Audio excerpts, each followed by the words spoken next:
as you know, since Election Day a week ago now, Katie Wilson had been slowly gaining ground on incumbent Bruce Harrell. And as soon as the ballot count dropped yesterday afternoon, she took the lead by 91 votes. Virtual tie, 133,469 votes to Bruce Harrell's 133,378 votes. Just 91 votes separates the two of them. But this is a done deal. I don't see after 5 days of these ballot counts trending in the same direction that all of a sudden, the latest ballot count would flip and Bruce Harrell would be ahead. I think that Bruce Harrell is going to lose and Katie Wilson will be the next mayor of Seattle. So Seattle is going to have a full-blown socialist. She can call herself whatever she wants. She's a socialist who supports socialist policies. Now, part of me wants to say, I have a couple mindsets about this. Like, good riddance, Seattle voters can get what they asked for. I think that is an irresponsible position to take. And the only reason I say that is even if you don't live in Seattle, this will impact you. We know for so many reasons. I mean, I'm being redundant at this point, I think. But Seattle is still, despite a lot of its despair, the economic engine of the state. The state tax revenue, the budgets, they rely on the city of Seattle, and the crazy policies pushed in Seattle ultimately make their way to Olympia.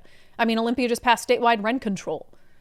All the new taxes, the taxes to pay for nonsense things that the government shouldn't even be involved in. All of this originates in the city of Seattle. So if you have a socialist now who's pushing insane ideas in Seattle that gain traction, you don't think that it's going to be long before the state passes them too? And not to mention the economic fallout in terms of businesses that are going to flee. There are going to be businesses who are not going to continue to make investments in Seattle because of the ongoing tax climate, but now they've got a socialist, similar to what is happening in New York City with Mamdani and people who have money fleeing, and then that cuts into your tax base. So I would like to, there's a part of me that's like, all right, Seattle, buckle up, you get what you vote for, good and hard. But then I'm like, no, this impacts all of us as well. So we have to take it seriously.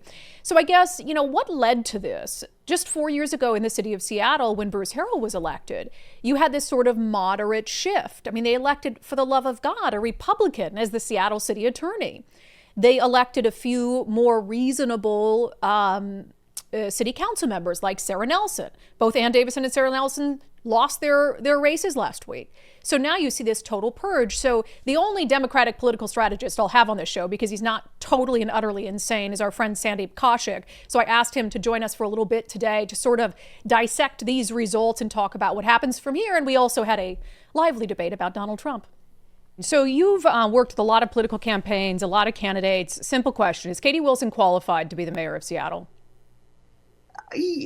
Qualified to be the mayor of Seattle. Look, she lacks relevant government experience for sure, right? Or any experience. Yeah. Well, she's a very, look, I will say this about Katie. I was doing on my podcast. We had Danny Westney on and we were talking about this over the weekend. I will say I find Katie to be a really smart person.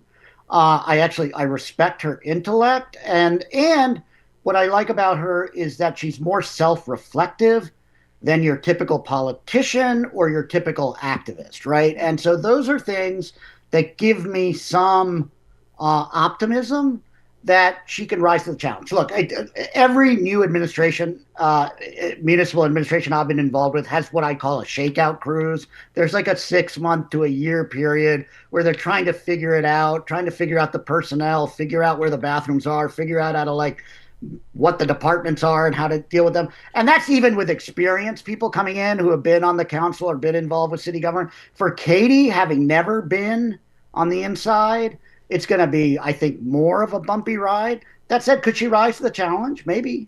Yeah, maybe. Yeah, I'm not the person who believes you have to have this career in government to take on some sort of role like this. I mean, there are career politicians who I think do a really shitty job. So, I don't necessarily think it has to be that way. But I guess there are comparisons in my mind between Mamdani in New York City and Katie Wilson here. They're both, for lack of a better phrase, Nepo babies. They're both, socialist light, essentially. I mean, what is it that appeals to that segment of voters to put people into these positions of authority who really haven't had, traditional life struggles or demands?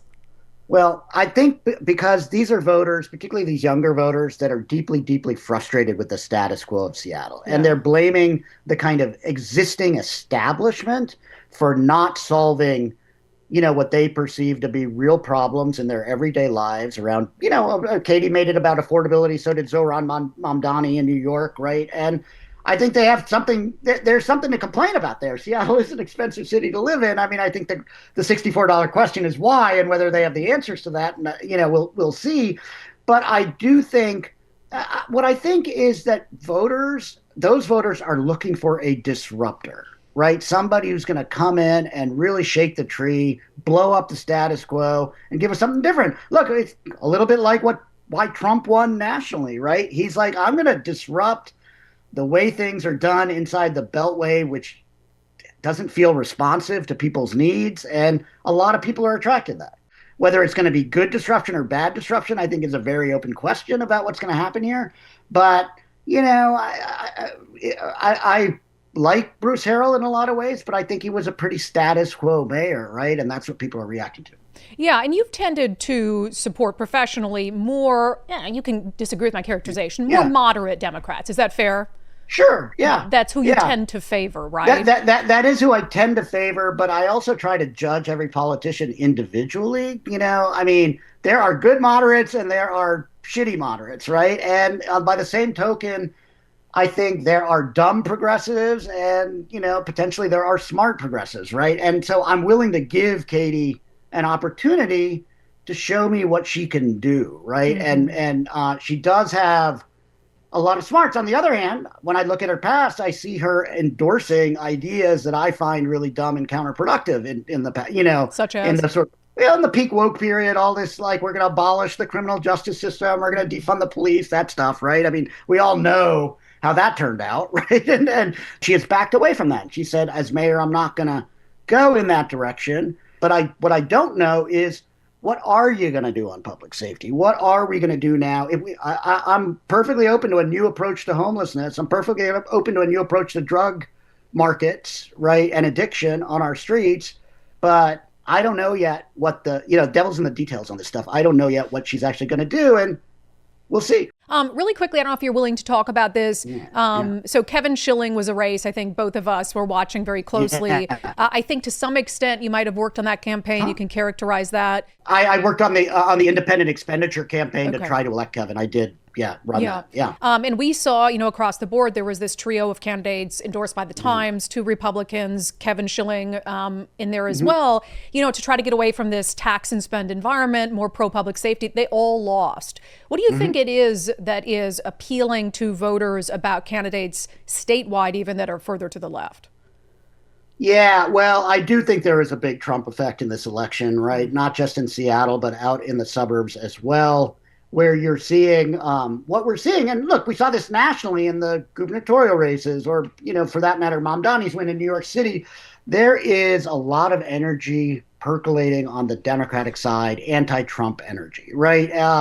And that's moving a lot of left of center, progressively inclined voters back into kind of an ideological bunker where they're more willing to kind of, they're more having a kind of knee-jerk reflexive reaction where they're saying, I really don't like what Trump is doing, how they're coming after me and my values or my city or what have you, and they're reacting to it. It's turning out progressive voters, and it's pushing voters that could go either way on the Democratic side more to the progressive side because they're reacting to that. Yeah. Will your party ever stop blaming Donald Trump for literally everything that's wrong? Will he ever stop provoking us and poking at us every day? I mean, look, Donald Trump is a polarization machine. Like, he presses my buttons, right? I'm a pretty, even keeled sort of, I've gotten kind of bougie and moderate in my old age, and Donald Trump still drives me up the frickin' wall. Yeah, but at the same time, can't you hold that feeling and also realize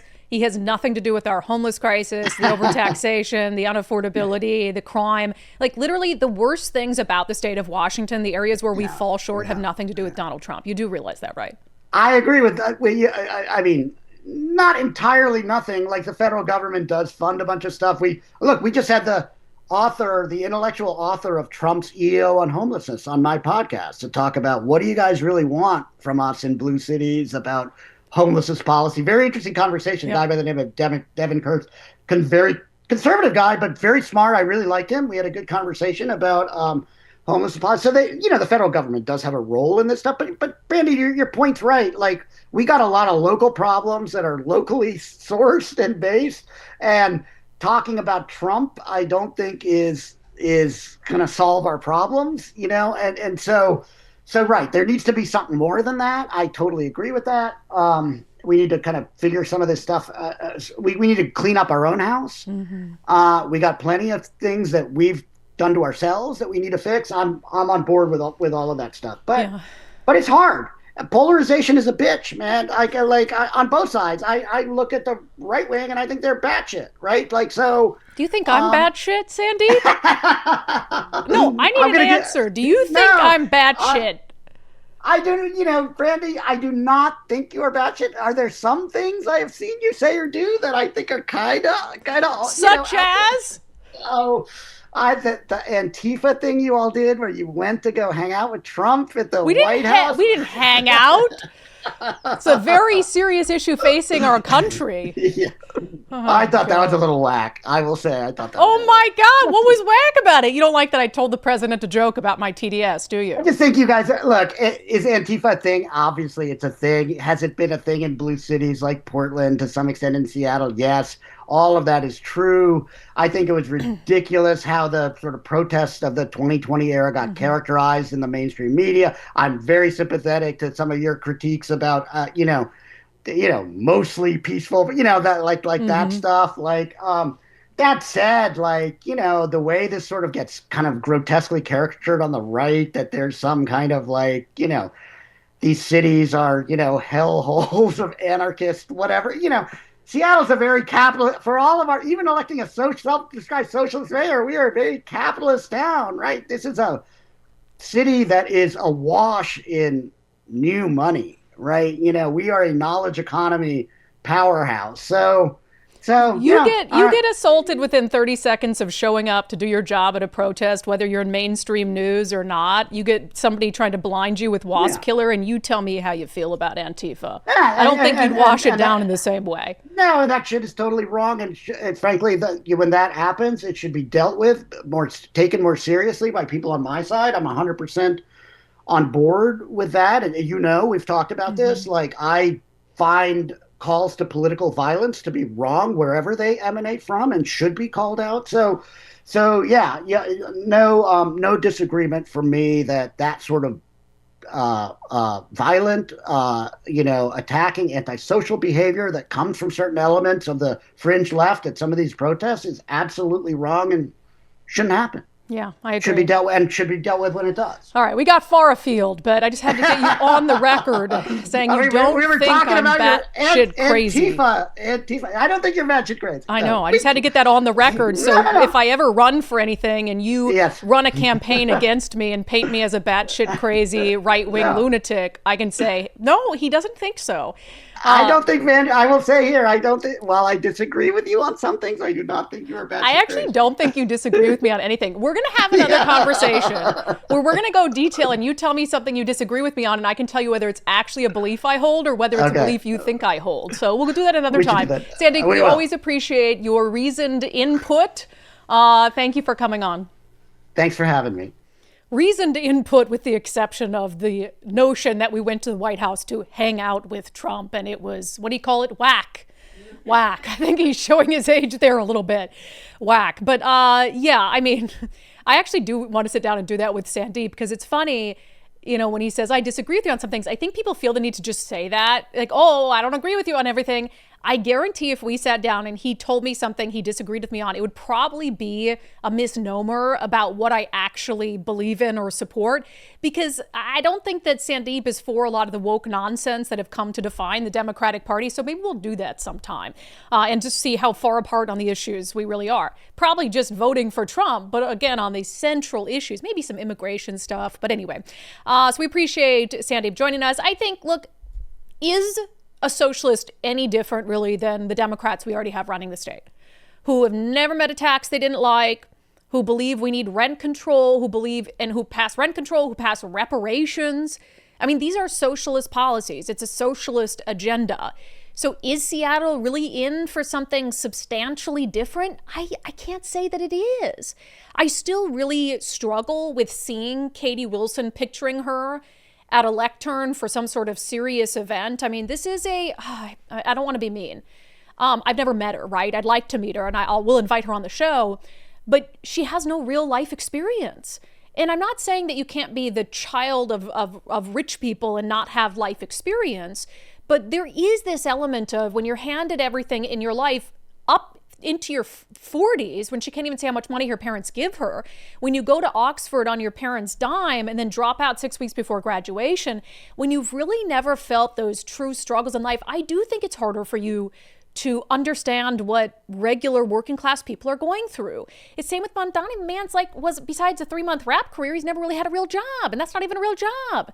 So I'm very skeptical, but I guess we'll see if she's any worse than Bruce Harrell. Meanwhile, if you're interested in sort of that more moderate Democratic opinion on politics in the state, I actually think you'd like Sandeep's shows. He co-hosts 2 podcasts, Blue City Blues and Seattle Nice. You can check both those out. We appreciate him taking the time to join us today.